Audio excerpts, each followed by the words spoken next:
Hakim Mahkamah Konstitusi atau MK Arief Hidayat buka suara soal permintaan untuk menghadirkan Presiden Jokowi di persidangan. Mulanya, Arief menyebut bahwa sengketa pemilu kali ini lebih heboh daripada pemilu tahun 2014 dan 2019 silam.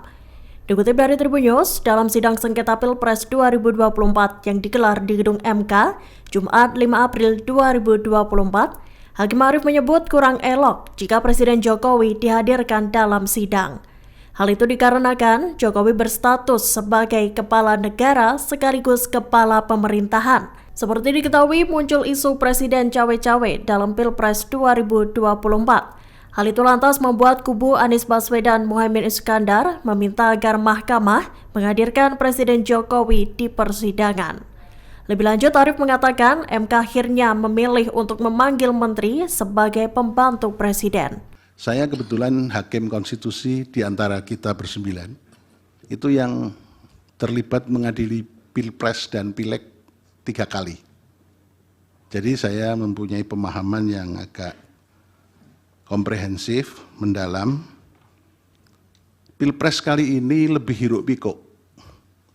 Pilpres kali ini diikuti dengan beberapa hal yang sangat spesifik yang berbeda dengan Pilpres 2014 dan Pilpres 2019.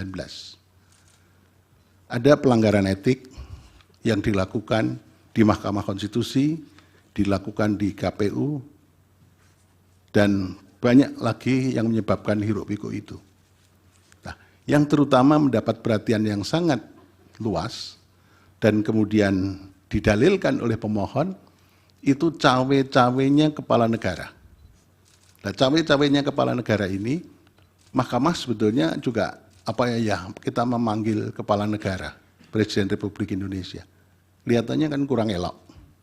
Karena presiden sekaligus kepala negara dan kepala pemerintahan. Kalau hanya sekedar kepala pemerintahan akan kita hadirkan di persidangan ini. Tapi karena presiden sebagai kepala negara, simbol negara yang harus kita junjung tinggi oleh semua stakeholder, maka kita memanggil para pembantunya. Dan pembantunya ini yang berkaitan dengan dalil pemohon. Kenapa kita panggil? Itu karena begini.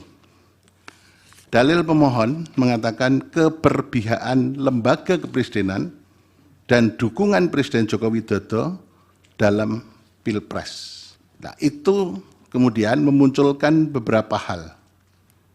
Satu, cawe-cawe yang sudah saya sebutkan tadi. Kemudian keterlibatan ASN, TNI, Polri yang tidak netral.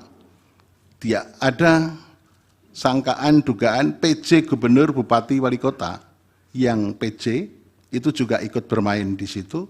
Ini sangkaan atau dugaan yang perlu dibuktikan di persidangan ini.